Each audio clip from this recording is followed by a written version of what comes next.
After driving 9 hours through a snowstorm to surprise my husband on his birthday, I walked in with a cake and heard him tell his brother, "God, I hope she crashes. I could use the insurance," his brother replied. Or at least a few months of silence, they laughed. I left the cake on the counter, and by the next morning, I was gone. We'd been married for 7 years, high school sweethearts, college apart, reconnected at a friend's wedding. It felt like fate until it didn't. For the last 6 months, he'd been distant, spent more time with his brother and his flashy new friends. Started calling our home a starter house and joked about me getting a real job even though I earned nearly as much as him. I brushed it off, thought it was just stress, but deep down, I knew something had shifted. His birthday was on a Saturday. He said he was going to his brother's for a guy's weekend. So I told him I'd stay back and catch up on work. But secretly, I planned a surprise.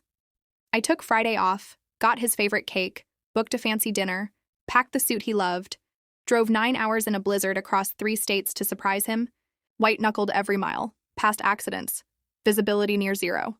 I just kept thinking of his face when I showed up. I finally reached his brother's house. Hard to block away because the road wasn't plowed. I was frozen, soaked, exhausted, but excited. The front door was unlocked. I walked in quietly. Cake in hand, just in time to hear my name. She texted earlier, he was saying, said she's stuck at work, probably still there. Then his brother joked, "She's probably curled up at home playing that dumb cozy game she likes." They laughed. Then my husband said something that made my blood run cold. Thank God she's not here ruining my birthday. She'd want to tag along tomorrow and act all sentimental. Then give me that hurt look when I go out without her. His brother added, "Well, at least she's out of the way. Roads are a disaster." My coworker's wife got stuck for 5 hours yesterday. And then, "God," my husband said, chuckling, "I hope she crashes. I could use the insurance." I froze. Then came the kicker.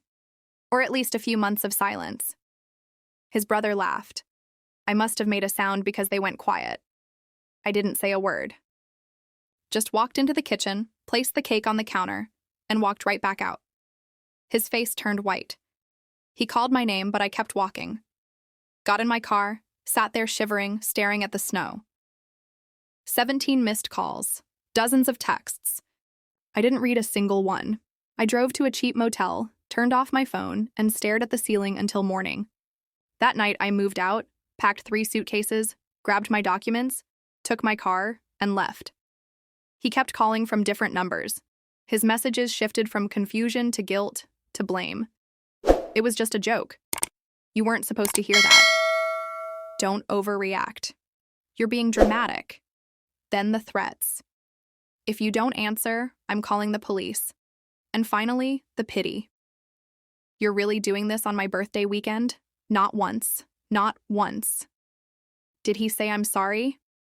So, I blocked his number, moved my money, froze our cards, changed my passwords. 2 days later, I saw a charge on our joint account, $2,400, clothing, electronics, and some dinner reservation I wasn't invited to. I reported the card stolen and had it shut down. And here's the part that broke me. I found out he took out a $500,000 life insurance policy on me 3 years ago, said it was for the family's safety. Now I'm changing the beneficiary and contacting a lawyer. He says I'm being cold.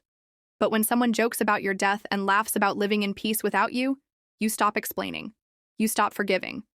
You walk away and you never ever I look. After driving 9 hours through a brutal snowstorm to surprise my husband on his birthday, I walked in with a cake and overheard him telling his brother, "God, I hope she crashes." His brother laughed. Or at least a few months of silence. My heart dropped.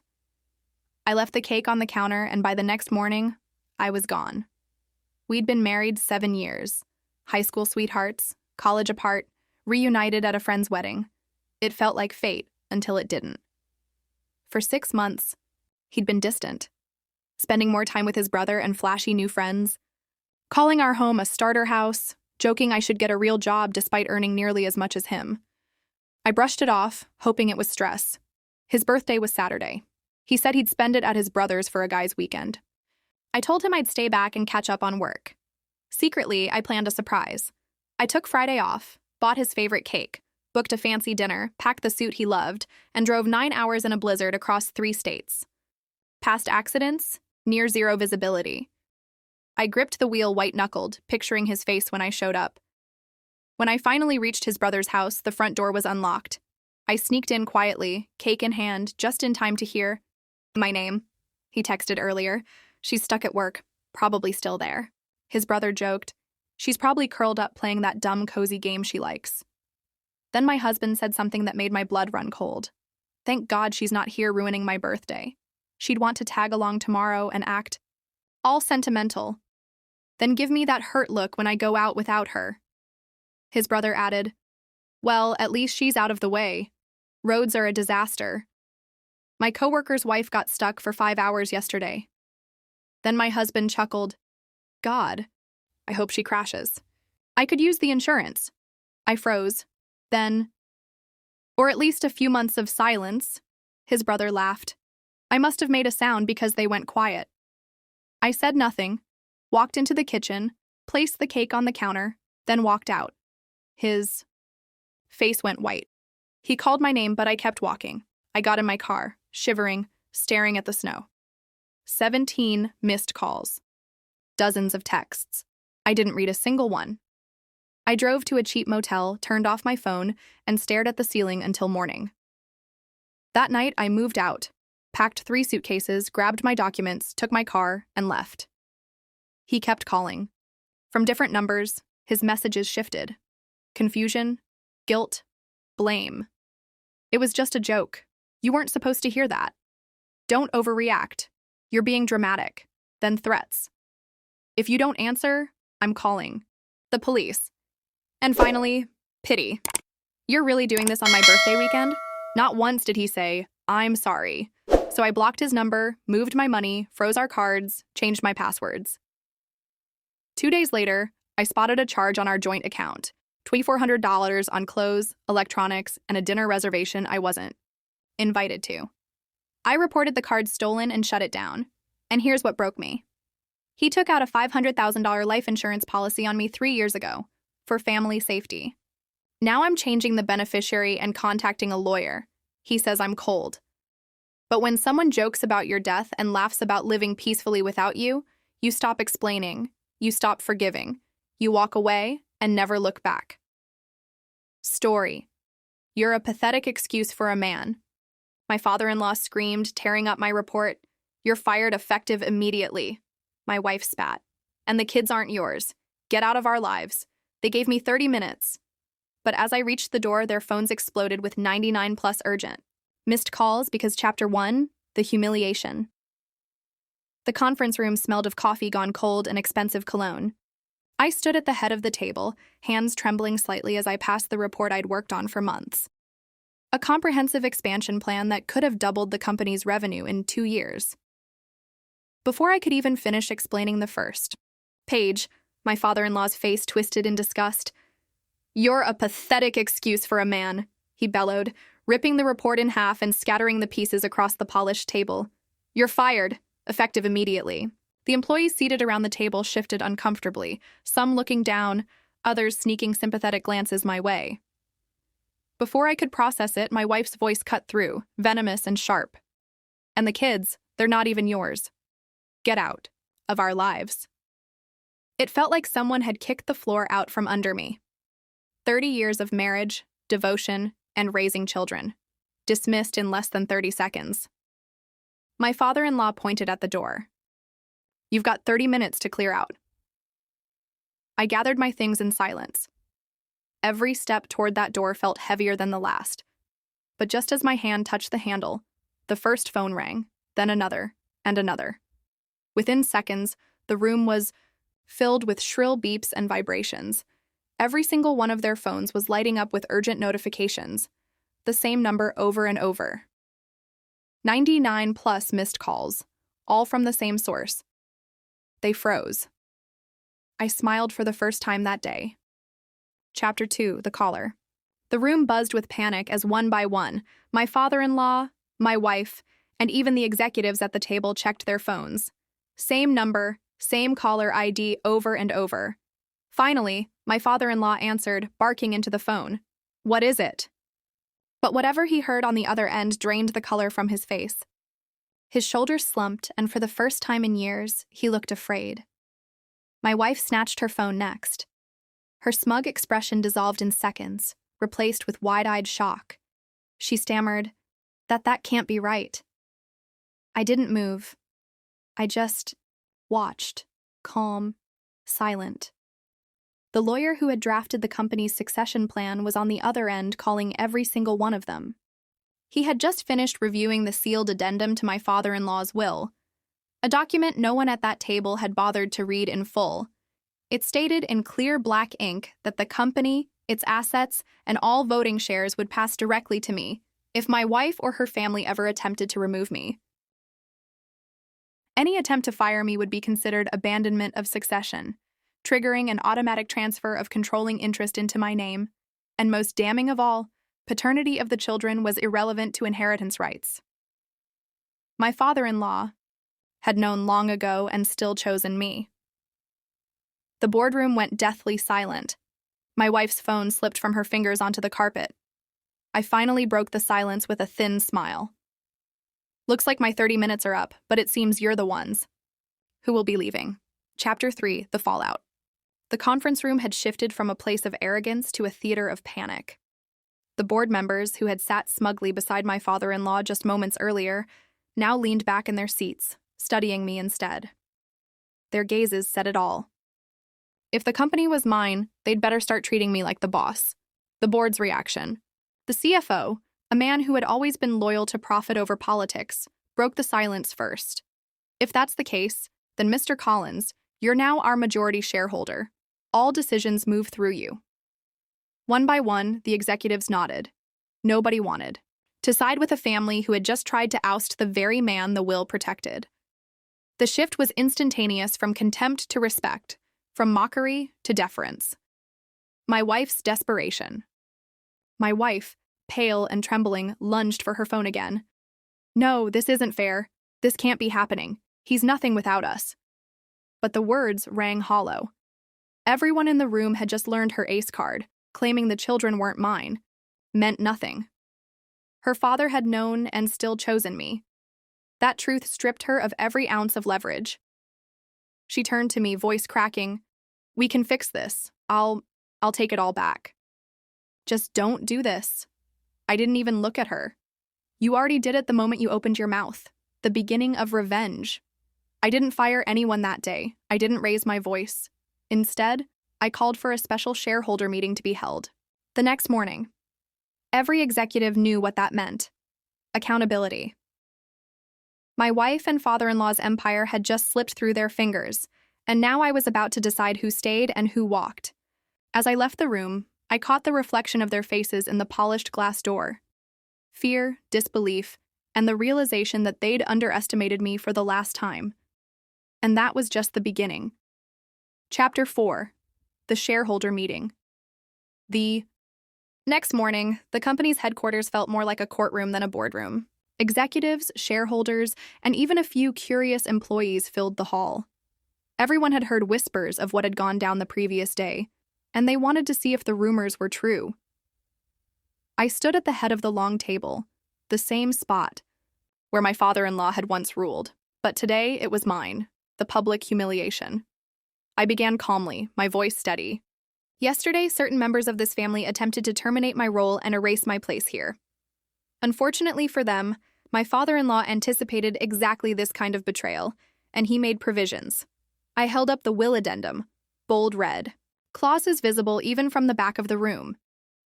Murmurs rippled through the shareholders as I read the key line aloud.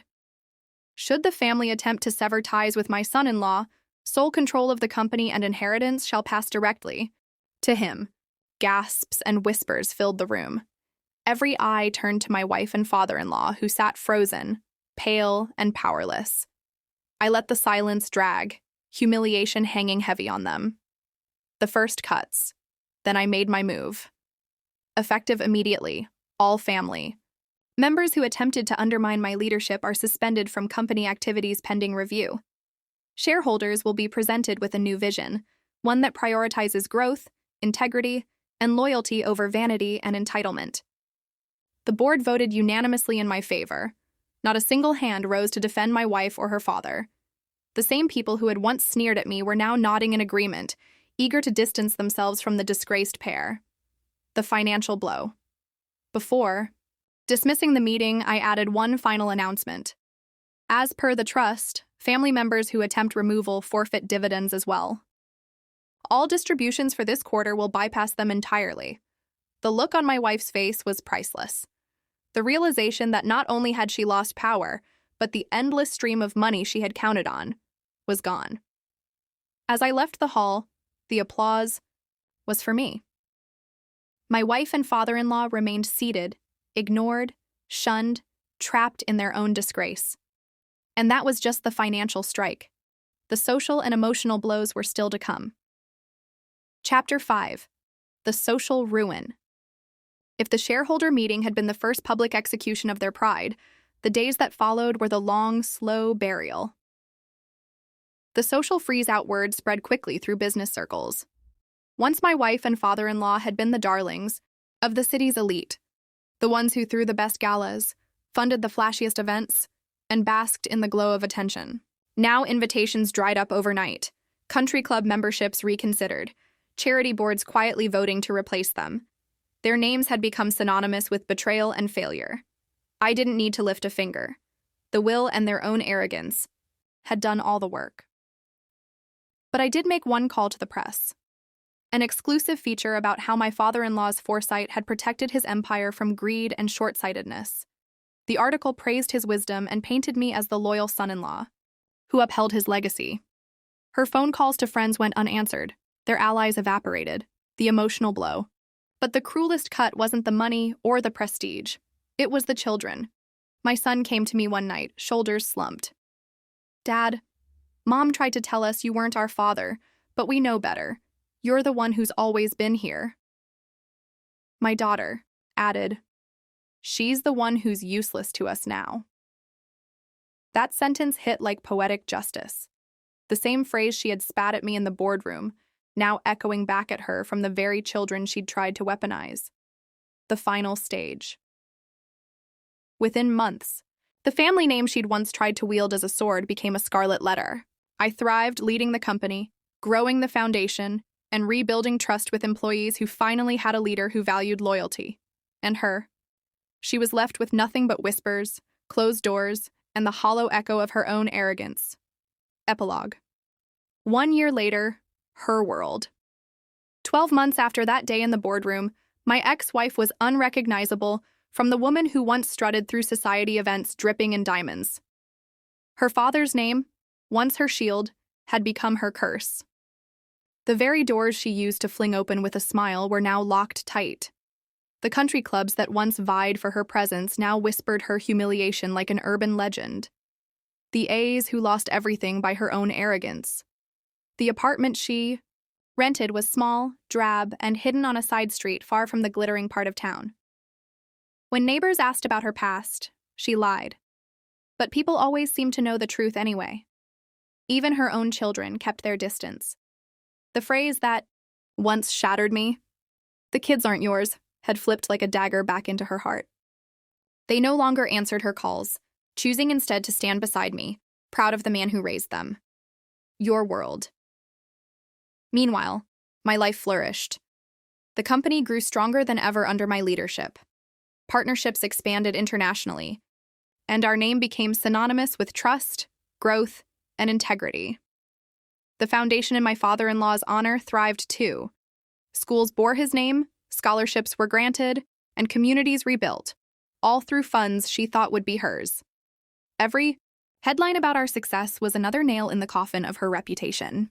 At home, the laughter of my children filled the halls again. They knew who their father was, not by blood, but by heart, sacrifice, and loyalty. That truth was worth more than any inheritance. The poetic closure. The last time I saw her, she was sitting alone at a bus stop, hair unkempt, shoulders slumped, her once proud posture bent with years of bitterness. Our eyes met for a brief second, and I saw the flicker of recognition and shame. I didn't stop. I didn't speak.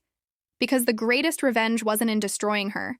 It was in walking past, living a life so far above what she had thrown away that she couldn't even dream of reaching me anymore. And just like that, the man she had called pathetic had the final laugh, not with words but with silence. Was this revenge perfectly justified?